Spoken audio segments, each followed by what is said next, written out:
দীঘা দীঘা দীঘা দীঘা 45 টাকায় দীঘা। আরে আসুন আসুন, এই যে দীঘা।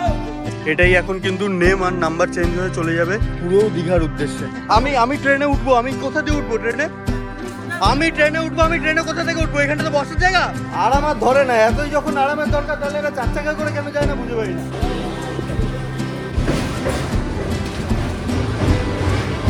ভাই আলাদাই লাগছে, চারিদিকে এত কালারিং ফুল। স্টেশনটাতে দেখো আলাদাই সুন্দর লাগছে। একসাথে সবাই মিলে বলে উঠি আমরা জয় দীঘা। ট্রেনটা যা চলছে সত্যি মারাত্মক। 99, 100 প্লাস।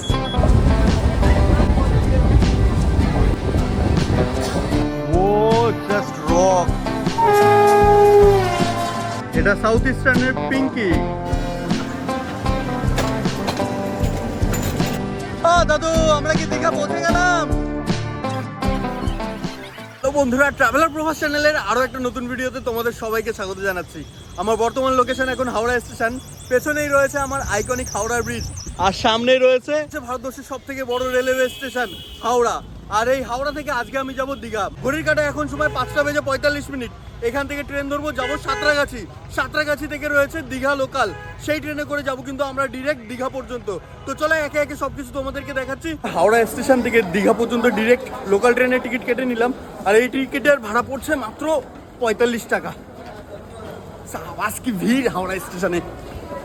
ঘড়িতে সময় এখন একদম পুরো কাটায় 5:54, আর 5:55তেই ছাড়বে কিন্তু এই আমতা লোকাল। কিন্তু ঘড়ির কাটায় এখন সময় পুরো কাটায় 6টা, আর আমাদের ট্রেন কিন্তু ছেড়ে দিল এই হাওড়া স্টেশন থেকে আমতার উদ্দেশ্যে। আমি মধ্যেখানে নেমে যাবো সাঁতরাগাছিতে।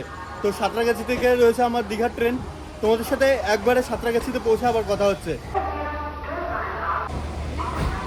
দাঁড়িয়ে আছে হাওড়া থেকে ধানবাদ ব্ল্যাক ডায়মন্ড এক্সপ্রেস, নতুন LHB রেকের সাথে। এই ট্রেনেও একদিন জার্নি করবো, আর সেই জার্নির এক্সপিরিয়েন্স তোমাদের সামনে তুলে ধরবো। WDM 3D।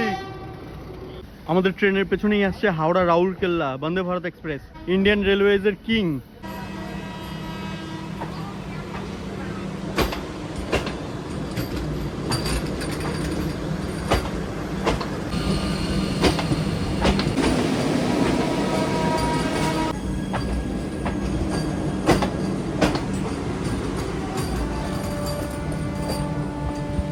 তো একটা ফেমাস ট্রেন আসছে, এটা হচ্ছে ICF এর, এটা সাউথ ইস্টার্নের পিঙ্কি। ভাই সাহাব, আজকে কত রং বেরঙের ট্রেন দেখতে পেলাম। এই বন্ধুরা, আমরা কিন্তু চলে এসেছি এখন সাঁতরাগাছি রেলওয়ে স্টেশন, আর ঘড়ির কাঁটায় এখন সময় 6:35।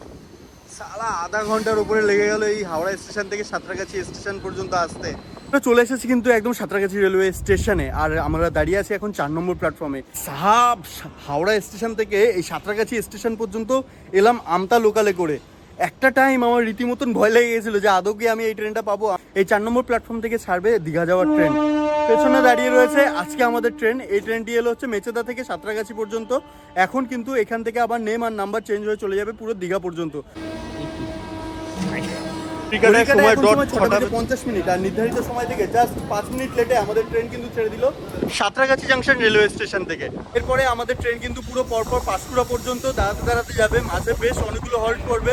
সবকটা হল্ট তোমাদেরকে দেখাতে পারবো না, কারণ ভিডিওটা অনেকটা বড় হয়ে যাবে যদি সবকটা হল্ট তোমাদেরকে দেখাই।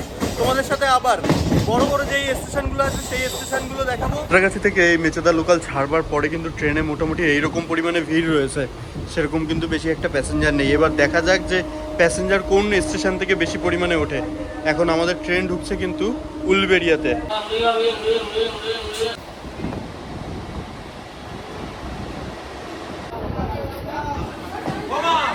হাওড়া থেকে সাঁতরাগাছি স্টেশনের ডিস্টেন্স হচ্ছে 7 কিলোমিটার, আর সাঁতরাগাছি স্টেশন থেকে এখন কিন্তু আমরা চলে এলাম 24 কিলোমিটার জার্নি সম্পন্ন করে উলবেড়িয়া রেলওয়ে স্টেশনে।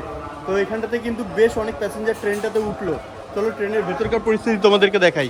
আমি ট্রেনে উঠবো। আমি কোথা দিয়ে উঠবো ট্রেনে? আমি ট্রেনে কোথা থেকে উঠবো? এখানটা তো বসার জায়গা, এটা বসার জায়গা। আরাম আর ধরে না, এতই যখন আরামের দরকার তাহলে এটা নিজেরা 4 চাকা করে কেন যায় না বুঝতে পারি না। সকালবেলা থেকে এখনো পর্যন্ত চা খাওয়া হয়নি, তো এই যে একটা চা নিয়ে নিচ্ছি দাদার কাছ থেকে।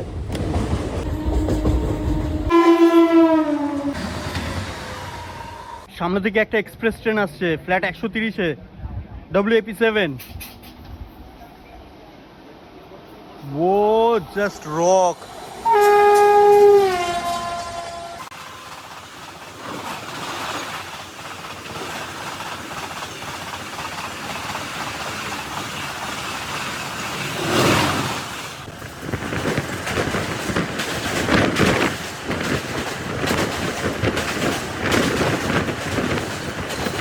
ট্রেন আমাদের এখন এসে পৌঁছালো Bagnan station. South eastern railway জোনের এখন রিসেন্ট একটুখানি বেশি প্রবলেম দেখা দিচ্ছে। এখানকার ট্রেন প্রায় অনেকক্ষণ লেট করে যাচ্ছে। তোমরা যদি হাওড়া থেকে দীঘা যাওয়ার জন্য প্ল্যান করো তাহলে আমি বলবো আমি যেইভাবে লোকাল ট্রেনে করে যাচ্ছি তোমরা এইভাবে যাওয়ার চেষ্টা করো। কেননা তোমরা যদি তাম্রলিপ্ত বা কান্ডারি এক্সপ্রেসে করে দীঘা যাওয়ার প্ল্যান করো তবে বলে রাখি হাওড়া স্টেশনে যখন আমি ছিলাম তখন দেখছি কান্ডারি এক্সপ্রেস 4 ঘন্টা রিশিডিউল করে দেওয়া হয়েছে, তাম্রলিপ্ত এক্সপ্রেসও সেম 4 ঘন্টা রিশিডিউল করে দেওয়া হয়েছে। এই হচ্ছে মেচেদার স্পেশাল চপ। কত করে চপ? 220। কি কি আছে? আলু আছে, মোচা আছে।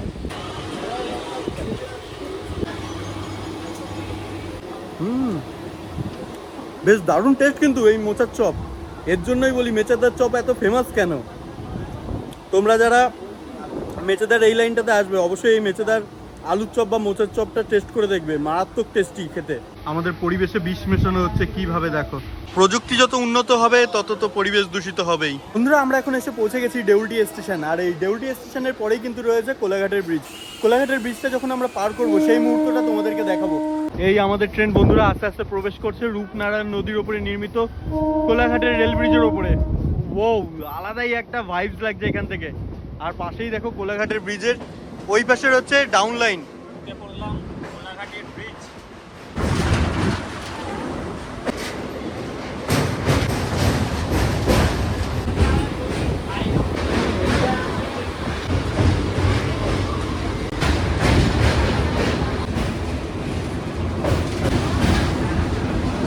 বন্ধুরা আমরা পেরিয়ে এলাম কোলাঘাটের ব্রিজ। পেছনেই রয়েছে আমার কোলাঘাটের ব্রিজটা আর সামনেই রয়েছে কোলাঘাট স্টেশন।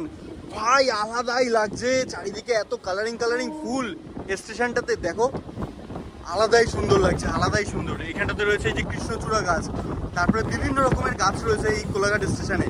আর মানুষজনও রয়েছে, প্রচুর মানুষ কিন্তু উঠবে এই ট্রেনটাতে এখন।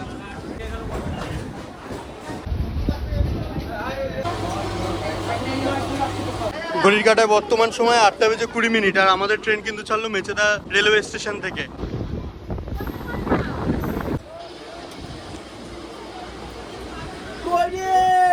ট্রেন বন্ধুরা এখন আমাদের প্রবেশ করছে পাঁশকুড়া জাংশন স্টেশনে। ঘড়ির কাঁটায় বর্তমান সময় এখন 8:45 আর আমরা কিন্তু সাঁতরাগাছি স্টেশন থেকে 72 কিলোমিটার ট্রেন জার্নি সম্পন্ন করে এখন এসে পৌঁছে গেছি Panskura junction railway station. Train দাঁড়িয়ে রয়েছে আমাদের পেছনে, এই দিকটাতে রয়েছে হাওড়া। আর আমাদের ট্রেনটা কিন্তু এখন আবার রিটার্ন যাবে হাওড়ার দিকে। আমার পেছনে কিন্তু প্রচুর ভাইয়েরা রয়েছে, এই ভাইয়েরা কিন্তু যাচ্ছে দীঘা ঘুরতে।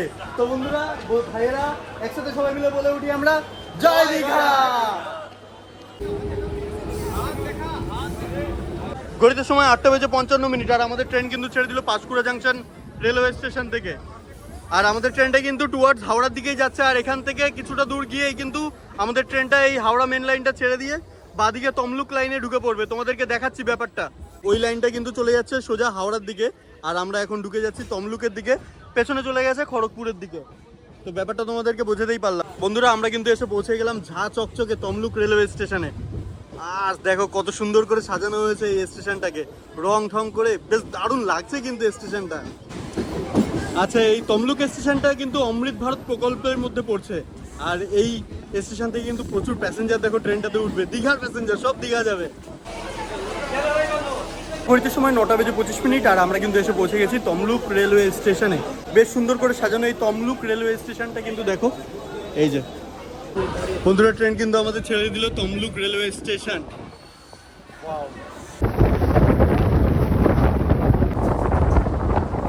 আমাদের ট্রেন এমন একটা জায়গায় দাঁড়িয়ে আছে, এখান থেকে কিন্তু দীঘা যাওয়ার লাইন আর কিন্তু হলদিয়া যাওয়ার লাইনটা ভাগ হয়ে যাচ্ছে। আর ঠিক এখানটাতে আইসক্রিম বিক্রি করছে দাদাটা, বেশ ভালোই আইসক্রিম বিক্রি করে নিল। প্রায় 3 থেকে 4 বার আপ ডাউন করলো গাড়ির কাছে। সবাইকে দিলে দাদা, আমাকে দিলে না। যে বন্ধুরা দেখো এখান থেকে কিন্তু ভাগ হয়ে যাচ্ছে হলদিয়া যাওয়ার লাইন আর দীঘা যাওয়ার লাইন। বন্ধুরা ঠিক এই জায়গাটা থেকে কিন্তু ভাগ হয়ে যাচ্ছে হলদিয়া যাওয়ার লাইন আর দীঘা যাওয়ার লাইন। এই যে যেই লাইনটা আমরা ছেড়ে বেরিয়ে যাচ্ছি এটা সোজা চলে গেছে কিন্তু হলদিয়ার দিক, আর আমরা কিন্তু ঢুকে পড়লাম দীঘা যাওয়ার লাইনে। আর ঠিক এখান থেকে শুরু হয়ে যাচ্ছে আমাদের এই ট্রেনের দীঘা পর্যন্ত সিঙ্গেল লাইনের সফর। ও কি সুন্দর একটা কার্ভ আমাদের ট্রেনটা নিচ্ছে, দেখো জাস্ট অমাইক লাগছে। আমাদের ট্রেনের মাথাটা দেখো কোনটুকু কুচকে লাগছে। এখানটাতে একটা লেভেল ক্রসিং পার করছে আমাদের ট্রেন। এ হচ্ছে বন্ধুরা আমাদের ট্রেনের বর্তমান স্পিড 96, আর আমাদের ট্রেন কিন্তু হায়েস্ট 103-এ উঠেছিল। এই দেখো 103। ট্রেনটা যা চলছে সত্যি মারাত্মক। 99, 100, 100+।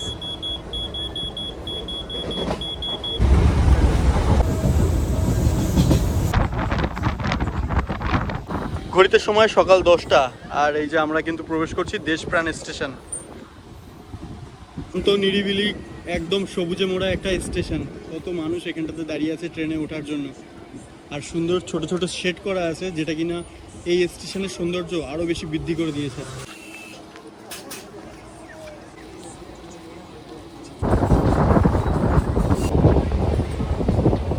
তবে বন্ধুরা আমরা কিন্তু এখন এসে পৌঁছে গেছি কাথি রেলওয়ে স্টেশনে। আর এই কাথি স্টেশনে কিন্তু প্রচুর মানুষ দেখো ট্রেন থেকে নামলো, আর প্রচুর মানুষ কিন্তু ট্রেনে উঠলো।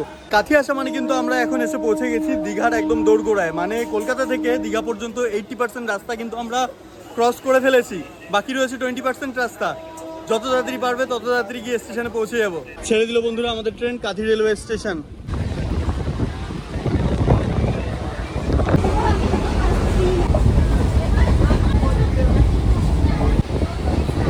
তো বন্ধুরা এখন এসে পৌঁছলাম শীতলপুর রেলওয়ে স্টেশন। স্টেশনের নাম শীতলপুর হলেও কি আছে, বাইরে যে কি প্রখর রোদ।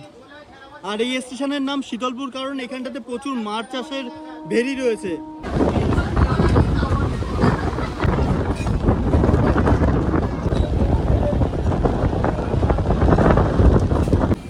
বন্ধুরা ঘড়িতে সময় এখন 10:45, আর আমরা কিন্তু এসে পৌঁছে গেছি আশাপূর্ণা দেবী হল্ট স্টেশনে।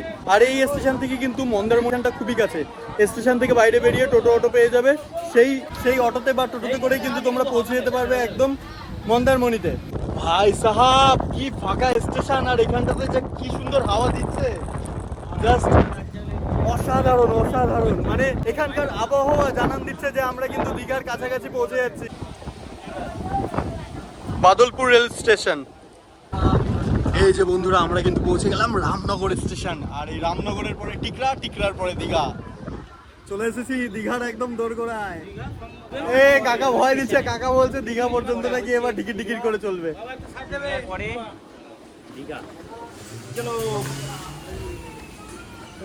ব্লগার দেখেছো? ব্লগার কত ব্লগার এখানটাতে, কত ব্লগার। আমিও ব্লগার না, আমি ব্লগার না, আমি এমনি ভালো ছেলে, আমি প্যাসেঞ্জার। এই হলো ছাতিম গাছ বন্ধুরা। আর দুর্গাপুজোর ঠিক আগের মুহূর্তে এই ছাতিম গাছে এক ধরনের ফুল ফোটে। সেই ফুলটার গন্ধ ম্যাক্সিমাম মানুষের পছন্দ হয়, আবার কিছু কিছু মানুষের পছন্দ হয় না। তোমাদের কাদের পছন্দ হয় সেটা জানিও, আর যাদের পছন্দ হয় না তারাও জানিও। রামনগর স্টেশন ভাই এত সুন্দর পরিষ্কার পরিচ্ছন্ন সবুজে মোড়া একটা স্টেশন, এর মধ্যে থেকে যখন ট্রেনটা পাস করছে জাস্ট অদ্ভুত সুন্দর দেখতে লাগছে। আর জায়গায় জায়গায় এত সুন্দর সুন্দর বট গাছ রয়েছে, বিভিন্ন ধরনের গাছ রয়েছে। আমাদের ওখানে এই সমস্ত জিনিস মানে মানুষের চোখে এত পরিমাণে বাধে যে সবার আগে সেগুলোকে কেটে ফেলা হয়। বছরের অর্ধেকেরও বেশি সময় অফিস কাজ, দোকান আর বাড়িতে ফিরে সংসারের চাপ, এই সবকিছু থেকে একদিন বা দুদিনের মতো সময় বের করে দীঘাতে আসো, উদয়পুর বিচে যাও, ঠ্যাংচেদ্রি একটা চেয়ারের উপরে বসে একটা বিয়ার আর কাঁকড়া কষা নিয়ে বসে পড়ো, জাস্ট চিল, একদম জীবনের সেই আনন্দ উপভোগ করে নিও। ও দাদু আমরা কি দীঘা পৌঁছে গেলাম? সমুদ্রে জল আছে তো বন্ধুরা, তাম্রলিপ্ত এক্সপ্রেস, কান্ডারি এক্সপ্রেস এইসব ট্রেনগুলো কিন্তু বেশ মারাত্মক লেট করে। রিসেন্ট একটুখানি আরও বেশিই লেট করছে। তো সেই তুলনায় তোমরা যদি এই লোকাল ট্রেনে করে দীঘা আসার প্ল্যান করো, এটা খুবই ভালো একটা প্ল্যান হবে। কেননা এই ট্রেনটা কিন্তু একদম পুরো টাইম টু টাইম চলে, আর তোমাদের টাইম টু টাইমই পৌঁছে দেবে দীঘাতে। আমরাও কিন্তু একদম দীঘাতে পৌঁছে গেছি। আর দীঘা স্টেশনের আগেই কিন্তু আমরা দেখতে পাচ্ছি দীঘার নতুন আকর্ষণ, দীঘার জগন্নাথ দেবের মন্দির। মন্দিরের চূড়াটা দেখো কতটা দূর থেকে দেখা যাচ্ছে, কতটা বিশাল হতে পারে তবে মন্দিরটা, একবার ভেবে দেখো। তো বন্ধুরা আমরা কিন্তু এসে পৌঁছে গেছি দীঘা রেলওয়ে স্টেশন। আর এখানটাতে একটা অদ্ভুত জিনিস, স্টেশনের নামটাই লেখা নেই। এই হলো বন্ধুরা দীঘা রেলওয়ে স্টেশন, এখানটাতে লেখা রয়েছে নামটা। আর দীঘা রেলওয়ে স্টেশনে ওরে ভিড় দেখো জাস্ট একবার। লোকাল ট্রেনে করেই কত প্যাসেঞ্জার যাবে তার বাড়ি বা তাদের গন্তব্যের উদ্দেশ্যে।